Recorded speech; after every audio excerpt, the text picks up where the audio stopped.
Hello aspirants. Welcome to unlock GS academy. आज की हमारी चर्चा का विषय काफ़ी महत्वपूर्ण है, भारतीय संविधान को लेकर। क्योंकि भारतीय संविधान जब निर्माण के चरण में था, तो भारतीय संविधान पर इस तरह के काफ़ी आरोप लगाए गए, आलोचकों के द्वारा कई तरह से आलोचनाएं की गई कि ये कॉपी पेस्ट कॉन्स्टिट्यूशन है, ये उधार का संविधान है, एक बोरोड डॉक्यूमेंट है, जिसको कई स्रोतों से बोरो किया गया है। और इस आलोचना का कारण था कि भारतीय संविधान में कई स्रोतों से कई सारे प्रावधानों को लिया गया। इसका जवाब भी दिया, इन आलोचनाओं का जवाब डॉक्टर अंबेडकर साहब ने संविधान सभा में ही दिया, जिसके बारे में हम विस्तृत चर्चा आगे करेंगे। ताकि साथ ही हम चर्चा करेंगे कि किन किन पर्टिकुलर देशों के संविधानों से भारतीय संविधान में किन प्रावधानों को लिया गया है। तो आइए चर्चा शुरू करते हैं।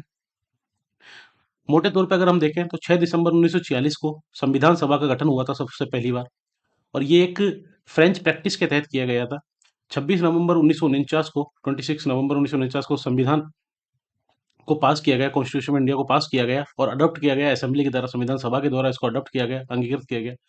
24 जनवरी 1950 को लास्ट मीटिंग होती है संविधान सभा की, कॉन्स्टिट्यूशन असेंबली की।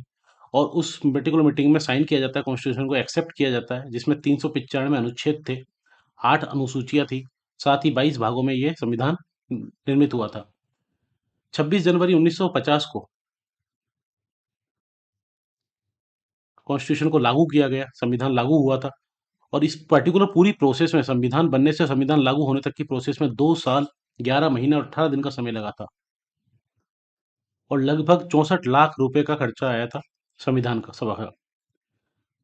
अगर हम इस सोर्सेज की बात करें कि इन किन पर्टिकुलर सोर्सेज से भारतीय संविधान को लिया गया है, तो बहुत सारे देशों के संविधानों को छानने के बाद, बहुत सारे देशों के संविधानों को पढ़ने के बाद, उनमें से जो इंपॉर्टेंट प्रावधान थे भारतीय परिस्थितियों के अनुरूप, उन सबको लिया गया है। जैसे यूके के संविधान से, आयरलैंड के संविधान से, जर्मनी के बाइमर कॉन्स्टिट्यूशन से, फ्रेंच कॉन्स्टिट्यूशन से, कनाडा के संविधान से कुछ प्रावधान लिए गए, साथ ही यूनाइटेड स्टेट्स ऑफ अमेरिका के संविधान से कुछ प्रावधान लिए गए, साउथ अफ्रीका के कॉन्स्टिट्यूशन से, ऑस्ट्रेलिया के कॉन्स्टिट्यूशन से, साथ ही जापान के कॉन्स्टिट्यूशन से, और जो फॉर्मर यूएसएसआर था, सोवियत यूनियन, वहाँ के संविधान से कुछ प्रावधान लिए गए। एक एक करके हम इन सब के बारे में चर्चा करते हैं। और फिर फाइनली हम देखते हैं कि क्या ये उधार का संविधान है या ये भारतीय परिस्थिति के अनुरूप एक बेहतरीन दस्तावेज निर्मित किया गया था। सबसे पहला जो सोर्स था भारतीय संविधान का, जिसको सबसे बड़ा सोर्स माना जाता है, वो है government of India act, Bharat सरकार अधिनियम 1935। भारत सरकार अधिनियम 1935 अगर आप देखें तो भारत सरकार अधिनियम 1935, ये जो ब्रिटिश सरकार द्वारा जितने अधिनियम पास किए गए थे, उनमें सबसे बड़ा एक्ट था, सबसे लॉन्गेस्ट एक्ट था, जिसमें 321 सेक्शंस थे और 10 अनुसूचियां थी, 10 शेड्यूल्स थी। साथ ही ये particular act, government of India act 1935, ये खुद भी डिराइव होता था पर्टिकुलर 4 मेन इंपॉर्टेंट चीजों से। एक थी Simon commission report. Simon commission, जो कि गवर्नमेंट ऑफ इंडिया एक्ट 1919 में प्रावधान किया गया था कि गवर्नमेंट ऑफ इंडिया एक्ट 1919 के 10 साल की कार्यविधि को देखने के लिए 1929 में, 10 साल के बाद, एक कमीशन बनाया जाएगा जो इस कार्यविधि को देखेगा कि गवर्नमेंट ऑफ इंडिया एक्ट 1919 ने किस तरह से काम किया। और इसी के उपलक्ष्य में 2 साल पहले ही साइमन कमीशन की स्थापना की गई ब्रिटिश सरकार के द्वारा, 1927 में, 1927 में सर जॉन साइमन की अध्यक्षता में 7 सदस्यीय कमेटी बनी। इसका काफी विरोध हुआ क्योंकि इसमें एक भी मेंबर भारतीय नहीं था, और साइमन गो बैक को लेकर नारे लगे और काफी विरोध हुआ साइमन कमीशन को लेकर। इस साइमन कमीशन की रिपोर्ट, साथ ही जो राउंड टेबल कॉन्फ्रेंस हुई थी, गोलमेज सम्मेलन हुए थे 1930 से लेके 1932 के बीच में, 3 गोलमेज सम्मेलन हुए थे, 3 राउंड टेबल कॉन्फ्रेंस हुई थी। उसमें जो फाइनल राउंड टेबल कॉन्फ्रेंस थी, तीसरा जो गोलमेज सम्मेलन था, उसकी पर्टिकुलर रिपोर्ट और एक व्हाइट पेपर प्रकाशित किया गया था ब्रिटिश सरकार के द्वारा 1933 में। साथ ही कुछ ज्वाइंट सेलेक्ट कमिटीज की रिपोर्ट थी। इन चारों को मिला के, इन चारों की रिपोर्ट के अनुसार जो फाइनल डॉक्यूमेंट निकल के सामने आता है, वो है गवर्नमेंट ऑफ इंडिया एक्ट 1935, 1935। और इस गवर्नमेंट ऑफ इंडिया एक्ट 1935 से भारतीय संविधान में बहुत सारे प्रावधान लिए गए। जैसे एक था फेडरल स्कीम, संघीय योजना। फेडरलिज्म का जो कॉन्सेप्ट था कि सेंट्रल गवर्नमेंट होगी, एक सेंट्रल लेजिस्लेटिव होगी, साथ ही एक प्रोविंशियल ऑटोनॉमी की बात गवर्नमेंट ऑफ इंडिया एक्ट 1935 में की गई थी, इसी को उठाया गया। साथ ही प्रोविंशियल लेजिस्लेचर की बात की गई, प्रोविंशियल गवर्नमेंट की बात की गई। ऑफिस ऑफ द गवर्नर, राज्यपाल का कार्यालय, ये भारतीय संविधान में गवर्नमेंट ऑफ इंडिया एक्ट 1935 से लिया गया, भारत सरकार अधिनियम 1935 से लिया गया। गवर्नर ऑफिस की अगर हम बात करें तो अभी के जो संविधान, भारतीय संविधान में आर्टिकल 153 से लेके 162 तक राज्यपाल के बारे में बताया गया है, गवर्नर के बारे में बताया गया है। साथ ही न्यायपालिका की बात, जुडिशरी की बात की गई। जुडिशरी का जो कॉन्सेप्ट था, ये गवर्नमेंट ऑफ इंडिया एक्ट 1935 से लिया गया, क्योंकि गवर्नमेंट ऑफ इंडिया एक्ट 1935 में फेडरल कोर्ट की बात की गई थी, जो कि 1937 में स्थापित हुआ था, और फाइनली जो सुप्रीम कोर्ट बना 1950 में। तो जुडिशरी के जो कॉन्सेप्ट था, वो न्यायपालिका का, वो गवर्नमेंट ऑफ इंडिया एक्ट 1935 से लिया गया। साथ ही पब्लिक सर्विस कमीशन, जो लोक सेवा आयोग की बात की गई, भारतीय संविधान में अभी आर्टिकल 315 से लेके 323 तक, 223 तक, जो कि पार्ट 14 में, पार्ट 14 पार्ट 14 में 315, आर्टिकल 315 से 323 तक पब्लिक सर्विस कमीशन की बात की गई है, लोक सेवा आयोग की बात की गई है। वो लोक सेवा आयोग का जो प्रावधान था, वो गवर्नमेंट ऑफ इंडिया एक्ट 1935 से लिया गया था। साथ ही इमरजेंसी प्रोविजंस, जो आपातकालीन उपबंध थे, जो कि अगर हम देखें तो भारतीय संविधान में पार्ट 18 में आर्टिकल 352 से लेकर 360 तक आपातकालीन उपबंध दिए गए हैं। इन आपातकालीन उपबंधों को गवर्नमेंट ऑफ इंडिया एक्ट 1935 से लिया गया था। और साथ ही कुछ एडमिनिस्ट्रेटिव डिटेल्स, प्रशासनिक विवरण की चीजें गवर्नमेंट ऑफ इंडिया एक्ट 1935 से ली गई थी। गवर्नमेंट ऑफ इंडिया एक्ट 1935 से लेने का कारण एक ही भी था कि इस पर्टिकुलर एक्ट के अकॉर्डिंग कार्य करने का अनुभव था भारत के लेजिस्लेचर्स को। इसलिए गवर्नमेंट ऑफ इंडिया एक्ट प्रशासन में उस तरह से मूलभूत रूप में था कि गवर्नमेंट ऑफ इंडिया एक्ट 1935 से बहुत सारी चीजों को भारतीय संविधान में अंगीकृत किया गया। नेक्स्ट सोर्स की बात करें तो ब्रिटेन के संविधान से बहुत सारी चीजें ली गई, यूके के संविधान से, जिसमें एक था सरकार का संसदीय स्वरूप, parliamentary form of government. Parliamentary form of government जो ब्रिटेन से ली गई थी, उसमें द्विसदनी विधानमंडल की बात की गई थी, बाई कैमरल लेजिस्लेचर की बात की गई थी कि दो सदन होंगे विधानमंडल के, जो कि यूके में उस समय होते थे हाउस ऑफ कॉमन्स, एक था हाउस ऑफ कॉमन्स और एक था हाउस ऑफ लॉर्ड्स। और इसी हाउस ऑफ कॉमन्स को फाइनली लोकसभा के रूप में और हाउस ऑफ लॉर्ड्स को राज्यसभा के रूप में भारत के संविधान में स्थापित किया गया। भारत के संविधान में अगर आप देखें तो आर्टिकल 79 में कहा गया है कि प्रेसिडेंट, लोकसभा और राज्यसभा, इन तीनों को मिला के संसद का नाम दिया गया है। साथ ही आर्टिकल 80 में राज्यसभा की चर्चा की गई है और आर्टिकल 81 में 81 में लोकसभा की चर्चा की गई है। तो द्विसदनीय विधानमंडल जो बाई कैमरल लेजिस्लेचर था, ये यूनाइटेड किंगडम ब्रिटेन से लिया गया। साथ ही जो विधायी प्रक्रिया थी, लेजिस्लेटिव प्रोसीजर थी, ये ब्रिटेन से लिया गया था। एक नॉमिनल हेड ऑफ स्टेट का जो पद है, राज्य के नाम मात्र प्रमुख, ये ब्रिटेन से लिया गया था। और ये nominal head of state Britain के परिप्रेक्ष्य में देखें तो क्राउन होता है, लेकिन भारत के परिप्रेक्ष्य में ये प्रेसिडेंट का पद था, जो कि नॉमिनल हेड ऑफ स्टेट होता है, जिसके लिए भारतीय संविधान में आर्टिकल 52 में इसकी राष्ट्रपति की चर्चा की गई है कि भारत का एक राष्ट्रपति होगा। साथ ही पार्लियामेंट प्रिविलेज की बात करें, संसदीय विशेष अधिकारों की, तो संसदीय विशेष अधिकारों का जो प्रोविजन था, ये यूनाइटेड किंगडम ब्रिटेन से लिया गया था। और भारतीय संविधान में अगर आप देखें तो आर्टिकल 105 में पार्लियामेंट्री प्रिविलेज की बात की गई है। साथ ही प्राइम मिनिस्टर की पोस्ट और कैबिनेट सिस्टम, ये दोनों प्रोविजन भी यूनाइटेड किंगडम ब्रिटेन से लिए गए थे। और भारतीय संविधान में आर्टिकल 74, 75 में कैबिनेट सिस्टम और मिनिस्ट्रियल गवर्नमेंट का जिक्र किया गया है। साथ ही रूल ऑफ लॉ का जो कॉन्सेप्ट था, कानून का शासन होगा, सबके लिए एक इक्वल कानून होगा, कोई भी कानून से ऊपर नहीं होगा, ये रूल ऑफ लॉ भी पर्टिकुलर यूनाइटेड किंगडम ब्रिटेन से लिया गया। और रूल ऑफ लॉ अगर आप देखें तो भारतीय संविधान में आर्टिकल 14, आर्टिकल 14, जो कि सबको समानता का अधिकार की बात करता है, और साथ ही बात करता है कि सब कानून की नजरों में सभी समान है, कोई भी इससे ऊपर नहीं है। साथ ही concept of single citizenship, US के संविधान में अगर हम देखें तो वहाँ पे डुअल सिटीजनशिप की बात की गई है, और कई अन्य संविधान में जैसे कनाडा के संविधान में डुअल सिटीजन, लेकिन भारत के परिप्रेक्ष्य में, क्योंकि हम राष्ट्र निर्माण की प्रक्रिया में अभी भी चल ही रहे हैं, और ऐसे में दो सिटीजनशिप देने का मतलब था कि राष्ट्र निर्माण की प्रक्रिया में हो सकता है बाधा है, यूनिफिकेशन ऑफ इंडिया की जो बात की जा रही थी उसको लेके, ताकि ये बोध नहीं हो कि भारत एक नहीं है या फिर भारत अलग अलग यूनिटरी का हिस्सा है। इसको लेके एक सिंगल सिटीजनशिप की बात की गई कि एक ही नागरिकता होगी, ना राज्यों की नागरिकता होगी, केवल एक देश की नागरिकता होगी, और केवल एकमात्र नागरिकता होगी, किसी अन्य देश की नागरिकता आप नहीं ले सकते, जो सिंगल सिटीजनशिप की बात की गई।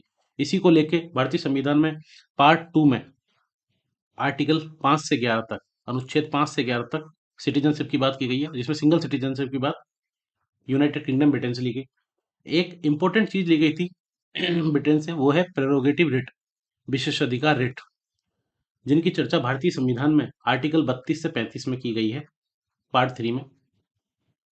और इनको फंडामेंटल राइट का दर्जा दिया गया है, जिसमें 5 तरह की रिट आती है, mainly habeas corpus, mandamus, certiorari, prohibition और क्यो वारंटो। और इनके लिए आर्टिकल 32 के तहत सुप्रीम कोर्ट को और आर्टिकल 226 टू 26 के तहत हाई कोर्ट को इन रिट को जारी करने की शक्ति मिली हुई है। नेक्स्ट अगर हम चर्चा करें आयरलैंड की, तो आयरलैंड के संविधान से बहुत सारी चीजें भारतीय संविधान में ली गई और बहुत ही इंपॉर्टेंट चीजें ली गई, जिसमें से एक था आयरलैंड के संविधान से राज्य के नीति निर्देशक तत्व, directive principle of state policy. ये आयरलैंड के संविधान से लिए गए और भारतीय संविधान में पार्ट 4 में आर्टिकल 36 से लेकर 51 तक, 36 से 51 तक डीपीएसपी की चर्चा की गई है। और ये मूलभूत महत्व के बताए गए हैं भारत के प्रशासन में कि राज्य इन नीति निर्देशक सिद्धांतों के अनुरूप प्रशासन को चलाएगा और इनको पाने का पर्याप्त करने का प्रयास करेगा। साथ ही राज्यसभा के लिए सदस्यों का जो नामांकन है, नॉमिनेशन, जो मेंबर्स होता है राज्यसभा के लिए, जो नॉमिनेशन होता है मेंबर्स का, ये भी आयरलैंड से लिया गया। और अगर भारतीय संविधान में आप देखें तो आर्टिकल 80 में राज्यसभा के लिए कहा गया है कि राज्यसभा के लिए प्रेसिडेंट के द्वारा 12 सदस्यों का नामांकन किया जाएगा, जो कि पर्टिकुलर कौन सी कैटेगरी से होंगे? लिटरेचर, साइंस, आर्ट्स और सोशल सर्विस, इन 4 कैटेगरी से। कला, विज्ञान, साहित्य, विज्ञान, कला और सोशल सर्विस, समाज सेवा से, इन पर्टिकुलर 4 कैटेगरीज से 12 लोगों का नामांकित करने का काम, नॉमिनेशन करने का काम प्रेसिडेंट का होगा। प्रेसिडेंट को यह अधिकार प्राप्त है। और आर्टिकल 80 में, अनुच्छेद 80 में इस बारे में जिक्र किया गया है और ये आयरलैंड के संविधान से लिया गया है। साथ ही एक इंपॉर्टेंट चीज, method of election of the president. जो नाम मात्र का प्रेसिडेंट होगा, नॉमिनल हेड ऑफ स्टेट होगा, ये हमने यूके से लिया है, ब्रिटेन से लिया है।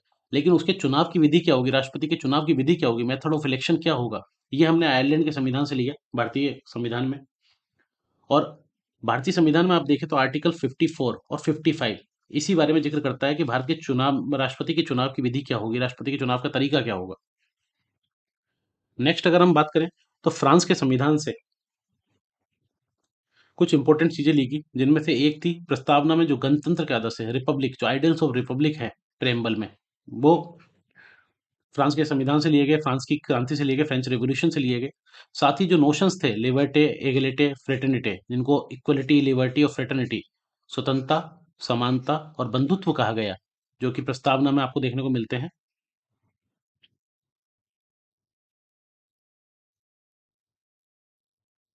लिबर्टी, इक्वलिटी और फ्रेटर्निटी, इन तीनों को भारतीय संविधान में फ्रेंच संविधान से लिया गया, फ्रांसीसी संविधान से लिया गया।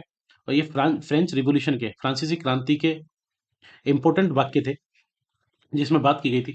भारतीय संविधान की प्रस्तावना में कहा गया है liberty of thought, expression, belief, faith and worship, विचार, अभिव्यक्ति, विश्वास, धर्म और उपासना की स्वतंत्रता होगी।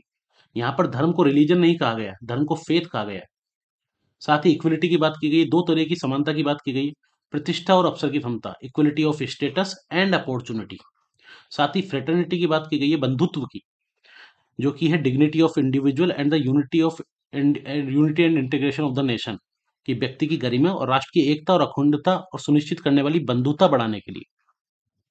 तो इन पर्टिकुलर दो, रिपब्लिक जिसकी बात की जाती है कि we the people of India having solemnly resolve to consider India into a sovereign socialist secular democratic republic. तो प्रस्तावना में जो गणतंत्र के आदर्श है और ये लिबर्टी, इक्वलिटी, फ्रेटर्निटी, स्वतंत्रता, समानता और बंधुत्व की जो बात है, ये विचार फ्रांस से लिए गए। नेक्स्ट बात करें हम जर्मनी के जो संविधान से, जर्मनी का जो वाइमर रिपब्लिक था, वाइमर कॉन्स्टिट्यूशन से पर्टिकुलर कौन से प्रावधान लिए गए?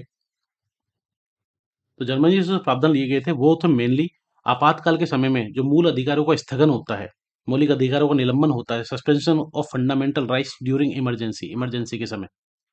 अगर आप बात करें इमरजेंसी की, तो इमरजेंसी के प्रोविजन हमने 1935 के भारत सरकार अधिनियम से लिए हैं, 1935 के एक्ट से।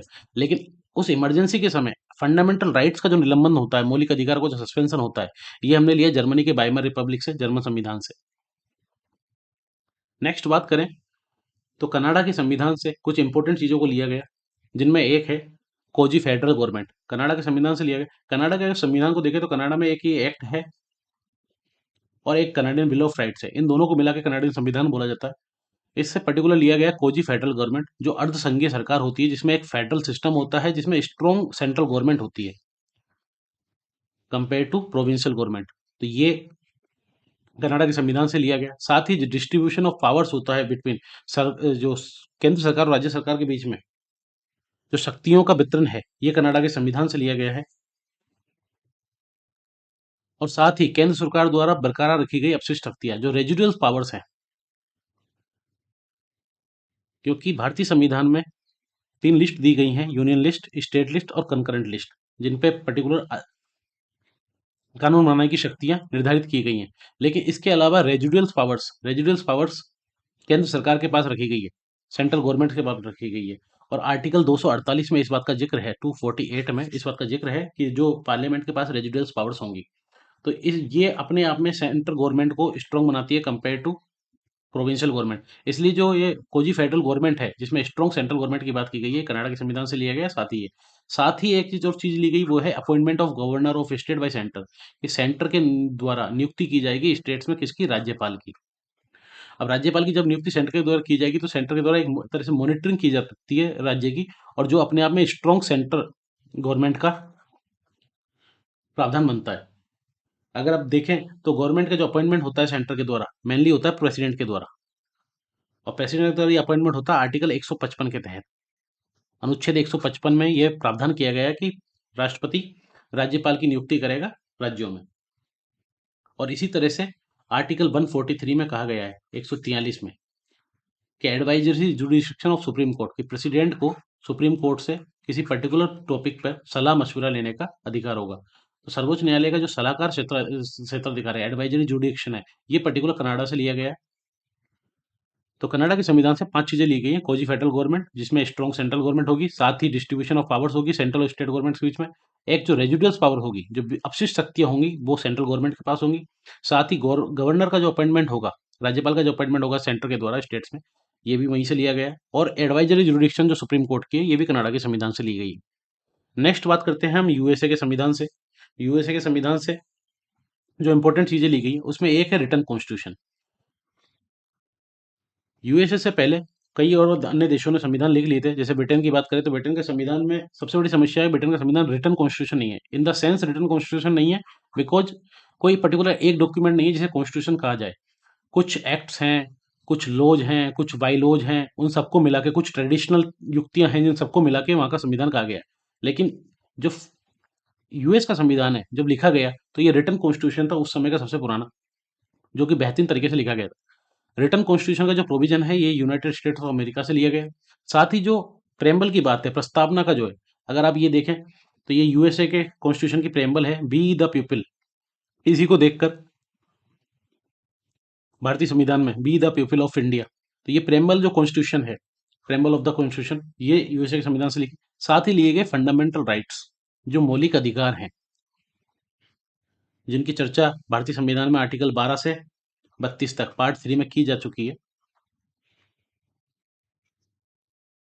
जिसमें 6 तरह के मौलिक अधिकारों की बात की गई है। ये यूएसए के संविधान से लिए गए हैं, यूएसए के बिल ऑफ राइट्स से, जिनमें 6 कौन-कौन से मौलिक अधिकार हैं। एक अधिकार है इक्वलिटी का, समानता का। दूसरा है फ्रीडम का। तीसरा है राइट अगेंस्ट एक्सप्लॉइटेशन, शोषण के विरुद्ध अधिकार। फिर है रिलीजन का अधिकार, रिलीजियस फ्रीडम का। एजुकेशनल और कल्चरल फ्रीडम का। साथ ही है कॉन्स्टिट्यूशनल रेमेडीज का। इस तरह से 6 मौलिक अधिकारों की बात की गई है ये भारतीय संविधान में। इनको लिया गया है यूएसए के संविधान से। साथ ही यूएसए के संविधान से लिया गया है सरकार की संघीय संरचना, फेडरल स्ट्रक्चर ऑफ गवर्नमेंट। और लिया गया है राष्ट्रपति का महाभियोग, इम्पीचमेंट ऑफ प्रेसिडेंट, जिसकी चर्चा भारतीय संविधान में आर्टिकल 61 में की गई है, आर्टिकल 61 में। उसके अलावा जो राष्ट्रपति का निर्वाचक मंडल होगा, उसके अलावा जो वाइस प्रेसिडेंट का पद होगा, post of vice president and is function, उपराष्ट्रपति का पद और उनके कार्य। उपराष्ट्रपति की चर्चा आर्टिकल 63 में की गई है भारतीय संविधान में। उपराष्ट्रपति का पद यूएसए के संविधान से लिया गया है। और प्रेसिडेंट कमांडर इन चीफ होंगे आर्म्ड फोर्सेज के, सशस्त्र बलों के कमांडर इन चीफ होंगे राष्ट्रपति। ये पर्टिकुलर प्रावधान यूएसए के संविधान से लिया गया है। एक और इंपॉर्टेंट प्रावधान लिया गया है, वो है सुप्रीम कोर्ट की संस्था, इंस्टीट्यूशन ऑफ सुप्रीम कोर्ट। कि सुप्रीम कोर्ट का इंस्टीट्यूशन किस तरह से काम करेगा, सुप्रीम कोर्ट और हाई कोर्ट के जजों को किस तरह से हटाया जाएगा, जिसकी चर्चा भारतीय संविधान के आर्टिकल 124(4) में की गई है, कि सुप्रीम कोर्ट के जजों को किस तरह से हटाया जाएगा। साथ ही स्वतंत्र न्यायपालिका, इंडिपेंडेंट जुडिशरी और सेपरेशन ऑफ पावर, शक्तियों के पृथक्करण की जो बात की गई है, ये यूएसए के संविधान से ली गई है। और एक इंपॉर्टेंट चीज है जुडिशियल रिव्यू, न्यायिक समीक्षा, जो कि जुडिशरी को स्ट्रांग बनाती है, इंडिपेंडेंट बनाती है। ये भी भारतीय संविधान में, यूएसए के संविधान से ली गई है। और एक इक्वल प्रोटेक्शन अंडर लॉ, कानून के तहत समान सुरक्षा, ये सभी को लॉ के, एक पर्टिकुलर लॉ के अंदर इक्वल प्रोटेक्शन मिलेगी, ये यूएसए के संविधान से लिया गया है। नेक्स्ट हम देखते हैं साउथ अफ्रीका के संविधान से किन पर्टिकुलर चीजों को लिया गया है। साउथ अफ्रीका के संविधान से अगर हम देखें, साउथ अफ्रीका एक्ट 1909 से लिया गया है अमेंडमेंट प्रोसीजर, जो भारतीय संविधान में जो संशोधन की प्रक्रिया है कि किस तरह से संशोधन किया जाता है, जिसकी चर्चा भारतीय संविधान में आर्टिकल 368 368 में दी गई है, पार्ट 20 में। ये साउथ अफ्रीका के संविधान से लिया गया है। और साथ ही इंपॉर्टेंट एक और टॉपिक लिया गया है, वो है राज्यसभा के सदस्यों का चुनाव, election of members of Rajya Sabha. ये राज्यसभा के सदस्यों का किस तरह से इलेक्शन होगा, ये पर्टिकुलर अगर आपको पता हो तो आयरलैंड के संविधान से ये लिया गया था, राज्यसभा में जो 12 सदस्य नॉमिनेट होंगे राष्ट्रपति के द्वारा, ये आयरलैंड के संविधान से लिया गया था। लेकिन राज्यसभा के जो सदस्यों का चुनाव होगा, इलेक्शन जो होगा, ये लिया गया है साउथ अफ्रीका के कॉन्स्टिट्यूशन से। इसमें बिल्कुल भी कंफ्यूज नहीं होना है। नेक्स्ट बात करते हैं हम ऑस्ट्रेलिया के संविधान से, कि ऑस्ट्रेलिया से क्या पर्टिकुलर प्रावधानों को लिया गया, किन प्रोविजंस को ऑस्ट्रेलिया के संविधान से भारतीय संविधान में लिया गया। उसमें एक इंपॉर्टेंट प्रावधान था प्रेम्बल की टर्मिनोलॉजी, प्रस्तावना में जो शब्दावली का यूज किया गया कई कई जगह पे, ये शब्दावली ऑस्ट्रेलिया के संविधान से ली गई। साथ ही कंकरेंट लिस्ट की जो बात की गई है, समवर्ती सूची, जिस पर सेंट्रल गवर्नमेंट और स्टेट गवर्नमेंट दोनों को अधिकार होता है कि वो कानून बना सके, लेकिन सेंट्रल गवर्नमेंट के कानूनों के विपरीत नहीं जा सकते स्टेट गवर्नमेंट के कानून। तो कंकरेंट लिस्ट की जो बात की गई है, जिसकी चर्चा भारतीय संविधान के 7वीं अनुसूची में है, और आर्टिकल 246 इसी से संबंधित है। इस कंकरेंट लिस्ट को लिया गया ऑस्ट्रेलिया के संविधान से। और साथ ही लिया गया freedom of trade and commerce and intercourse between state, राज्यों के बीच व्यापार, वाणिज्य और समागम की स्वतंत्रता, जिसकी चर्चा भारतीय संविधान में अगर आप देखें आर्टिकल 301 से लेकर 307 तक की गई है, trade commerce with in India, इसको लिया गया है ऑस्ट्रेलिया के संविधान से। और साथ ही लिया गया है प्रोविजन ऑफ जॉइंट सेशन, जब किसी मुद्दे पे, किसी बिल पे डेडलॉक आ जाता है संविधान, सॉरी, संसद में, तो ऐसे में जॉइंट सेशन का प्रावधान किया गया है। जॉइंट सेशन का प्रावधान किया गया आर्टिकल 108 में, अनुच्छेद 108 में, और इसको लिया गया ऑस्ट्रेलिया के संविधान से। साथ ही लिया गया national legislative power to implement treaties even on matters outside normal federation federal jurisdiction, कि सामान्य जो संघीय अधिकार क्षेत्र है, उससे बाहर के मामलों पर भी संधियों को लागू करने की जो राष्ट्रीय विधायी शक्ति है। और इसकी चर्चा भारत के संविधान के केवल एकमात्र आर्टिकल है, आर्टिकल 260। ये एकमात्र आर्टिकल है जो आउटसाइड जुरिस्डिक्शन की बात करता है भारतीय संविधान में, और ये पर्टिकुलर लिया गया है ऑस्ट्रेलिया के संविधान से, जिसमें आउटसाइड जुरिस्डिक्शन भी किया जा सकता है भारतीय सरकार द्वारा। अगर हम जापान की बात करें, तो जापान के संविधान से कुछ इंपॉर्टेंट चीज को लिया गया, उनमें से एक है प्रोसीजर एस्टेब्लिश्ड बाय लॉ, कानून द्वारा स्थापित प्रक्रिया। इसके बारे में अगर हम चर्चा करें तो दो चीजें होती हैं, एक होती है प्रोसीजर एस्टेब्लिश्ड बाय लॉ, और एक होता है due process of law. Procedure established by law का मतलब होता है,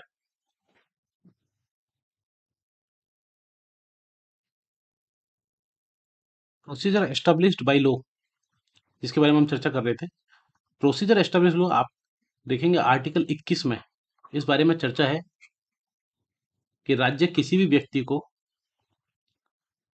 प्रोसीजर एस्टेब्लिश, जो कानून द्वारा स्थापित प्रक्रिया है, उसके बिना उसके जीवन से वंचन नहीं देगा, वंचन नहीं करेगा।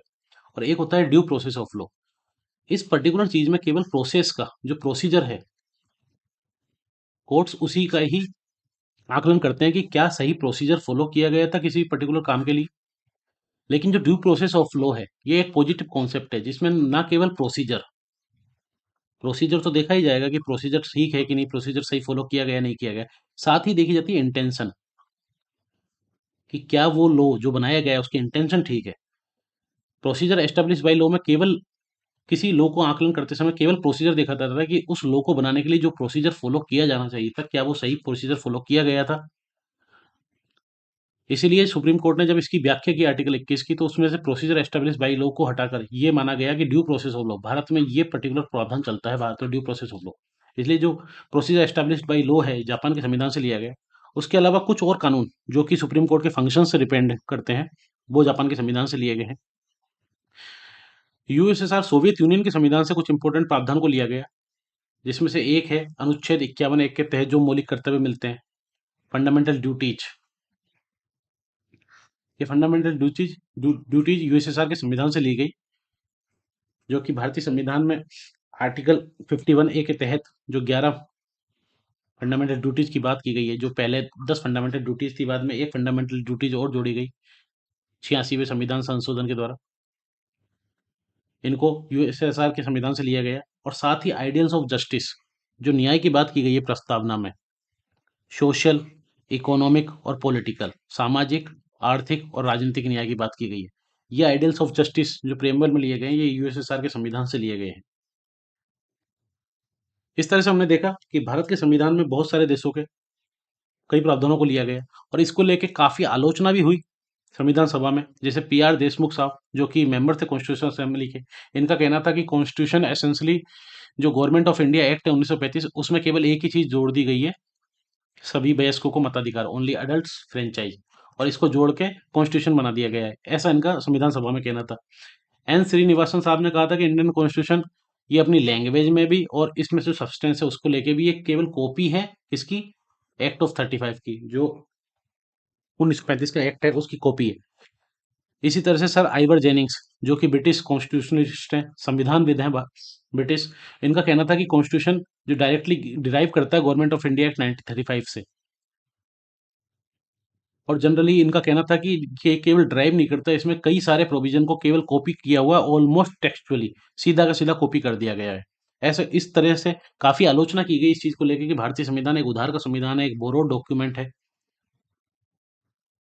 ये कॉपी और पेस्ट किया गया संविधान है। लेकिन अगर हम इस चीज को ढंग से देखें, तो हमें देखना होगा कि संविधान को केवल कॉपी और पेस्ट संविधान कहना सही नहीं है, क्योंकि कई सारे देशों के संविधानों को पढ़ने के बाद, और ये केवल ब्लाइंड कॉपी और पेस्ट नहीं था, ये कंटिन्यूअस हार्ड वर्क था, स्टडी थी। 2 साल 11 महीने 18 दिन लगे इस संविधान को बनने में। अगर कॉपी पेस्ट होता तो शायद 20 दिन में या 2 महीने में बन जाता, इतना टाइम नहीं था। लगभग 3 साल का टाइम लगा संविधान को बनने में, दिन रात स्टडी करने के बाद, हार्ड वर्क करने के बाद, जिसमें कई देशों के संविधानों को पढ़ा गया, कई देशों के प्रावधानों को पढ़ा गया, उसके बाद भारतीय परिस्थिति के अनुरूप उन संविधान के प्रावधानों को भारत में अपनाया गया। तो ऐसे में इसे कॉपी और पेस्ट संविधान कहना सही नहीं होगा।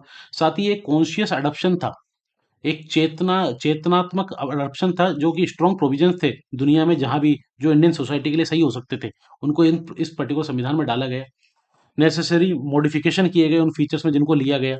जैसे अगर आप देखें तो यूके के संविधान से नॉमिनल हेड ऑफ स्टेट का प्रोविजन दिया गया है कि भारत एक नाम मात्र का प्रमुख होगा, लेकिन यूके में ये प्रमुख क्राउन होता है। भारत के परिप्रेक्ष्य में इसको प्रेसिडेंट को लिया गया है, जो कि गणतांत्रिक रूप से कोई भी व्यक्ति भारत का प्रेसिडेंट बन सकता है, भारत का नागरिक। ऐसे ही यूएसए के संविधान से केवल फंडामेंटल राइट्स को लिया गया। यूएसए के संविधान में फंडामेंटल ड्यूटीज का जिक्र नहीं है, लेकिन भारत के संविधान में फंडामेंटल ड्यूटीज को भी लिया गया है यूएसएसआर से, जो कि एक इंपॉर्टेंट कॉन्सेप्ट भारत के संविधान मेकर्स को लगा।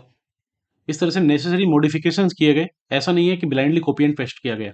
डॉक्टर भीमराव अंबेडकर ने इसको लेकर संविधान सभा में कहा भी था कि जो ये एक्यूज कर रहे हैं कि ड्राफ्ट कॉन्स्टिट्यूशन जो मैंने अभी बनाया गया है, ये गवर्नमेंट ऑफ इंडिया एक्ट 1935 से प्रोविजन से लिए गए हैं, तो उनका कहना था कि मैं इसमें बिल्कुल भी शर्मिंदा नहीं हूँ कि हाँ हमने इससे पर्टिकुलर लिए हैं, और इसमें हमें बिल्कुल भी शर्माने की या गिल्ट फील करने की कोई चीज़ नहीं है, क्योंकि जो चीज़ फंडामेंटल्स है कॉन्स्टिट्यूशन की, वो कहीं ना कहीं से तो ली जाएगी, चाहे वो कहीं से भी ली जाए। इसको लेके उन्होंने एक अपने भाषण में कहा भी था कि कई लोग मुझे पूछते हैं कि संविधान में कुछ नया भी है, कुछ कुछ आपने कॉपी नहीं किया, ऐसे भी कोई चीज़ है। तो मैं उनको बताना चाहता हूँ कि लगभग 100 साल हो चुके हैं जब पहला संविधान लिखा गया था। यूएसए के संविधान की बात कर रहे थे, और उसके बाद कई देशों ने संविधान लिखा है, कई देशों ने अपने अपने संविधानों को लिखा है। उसके बाद कौन सा स्कोप बचता है कि हम कोई ऐसी चीज, यूनिक चीज को लेके आए जो किसी भी संविधान में नहीं लिखी गई हो। फंडामेंटल राइट्स कई संविधानों में लिखे गए हैं, तो इसका मतलब क्या हम फंडामेंटल राइट्स को हमारे संविधान में नहीं डालें? फंडामेंटल ड्यूटीज भी लिख दी गई है कई संविधान में, क्या क्या हम फंडामेंटल ड्यूटीज को हमारे संविधान में नहीं डालें? तो उनका कहना था कि ऐसी कोई भी चीज़ नहीं बची है जो कहीं पर्टिकुलर जगह पे लिखी नहीं हुई हो और यूनिक हो। ऐसे में ये कहना कि हम केवल बोरो कर रहे हैं, हमने इंडियन कॉन्टेक्स्ट में जो भारतीय परिस्थिति के अनुरूप जो बेहतरीन चीज़ हो सकती है, उसको देख के कई सारे देशों के संविधानों को पढ़ के इन पर्टिकुलर चीज़ों को रखा है। What the scope of constitution should be has long been settled. What are the fundamentals of a constitution are recognised all over the world. साथ ही उन्होंने कहा था कि जो भी कॉन्स्टिट्यूशन है दुनिया के, उनके मेन प्रोविजन आपको सिमिलर से दिखेंगे, किसी भी कॉन्स्टिट्यूशन को देख लो। जहाँ पे फंडामेंटल राइट्स की बात की गई है जिन संविधानों में, उनमें फंडामेंटल राइट्स आपको सिमिलर से दिखेंगे। फ्रीडम ऑफ एक्सप्रेशन की बात सब जगह समान तरफ से की गई हो, लेकिन उसमें भी भारतीय संविधान के अनुरूप हमने उन चीज़ों को नेसेसरली मॉडिफाइड किया है।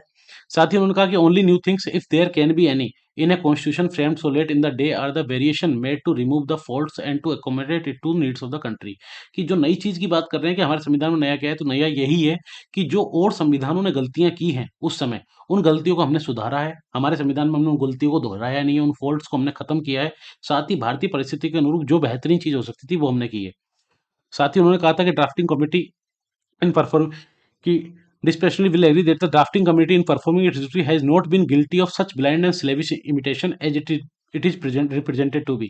कि जिस तरह से हमें दिखाया जा रहा है, इस पर्टिकुलर काम के लिए हम गिल्टी नहीं है, क्योंकि हमने ब्लाइंडली फॉलो नहीं किया है। हमने 2 साल लगा के हर तरह के संविधानों को पढ़ा है। उनको पढ़ने के बाद जो प्रोविजन हमें लगे हैं कि जो भारतीय परिस्थिति के अनुरूप, भारतीय लोगों के लिए, भारतीय समाज के अनुरूप हो सकते हैं, उन सभी को इसमें लिया गया है। इसलिए ये कहना कि ये संविधान कॉपी और पेस्ट संविधान है, उधार का दस्तावेज है, ये सही नहीं होगा। इस तरह से हमने आज चर्चा की भारत के संविधान को लेके कि भारत संविधान में किन-किन पर्टिकुलर स्रोतों से किन प्रावधानों को लिया गया है। क्या भारत का संविधान उधार का संविधान है, जो कि अब क्लियर हो गया होगा, भारत का संविधान कोई उधार का संविधान नहीं है। ये कॉपी पेस्ट संविधान नहीं है। संविधान निर्माताओं ने बहुत मशक्कत करने के बाद एक संविधान का निर्माण किया, जो कि भारतीय परिस्थिति के अनुरूप इतना इम्पोर्टेंट है आज के समय में भी। जब आप भारत से निकलते हैं, तो नेक्स्ट जो डेमोक्रेसी मिलती है, वो मिडाइवल कोस्ट पे मिलती है, भूमध्य सागर पे मिलती है। उसका कारण है, आस-पास भी देखें, तो अभी भी नेपाल, श्रीलंका संविधान बना ही रहे हैं। ऐसे में ये कहना कि भारतीय संविधान उधार का संविधान था, भारतीय संविधान बेस्ट संविधान था, जिसकी वजह से आज तक देश प्रगति पथ पर है और राष्ट्र निर्माण की प्रक्रिया में है। इस तरह की और वीडियोज़ हम आपके सामने लाते रहेंगे। देखते रहिए अनलॉक जीएस एकेडमी, सब्सक्राइब करें। बहुत-बहुत धन्यवाद।